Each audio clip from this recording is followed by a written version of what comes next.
Хотоо явж байгаа юм да минийхөө. Чи гадаа хувьтай харж байна минийхөө хоёлыг гэртээ ярьж байгаа юм уу минийхөө. Маргааш мөн яв маргааш. Минийхөө энэ ч болохгүй шүү дээ минийхөө. Маргааш гэдэг шүү дээ маргааш.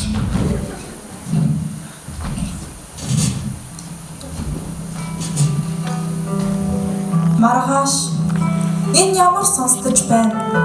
Магад танд шинэ өдөр, шинэ үг сонсноо. Марцныг санах, үлдснийг бүтээх маргааш гэдэг яруу өдөр тэгвэл манд тугай. Өнөөдрийн залгамжлагч нь маргааш билээ.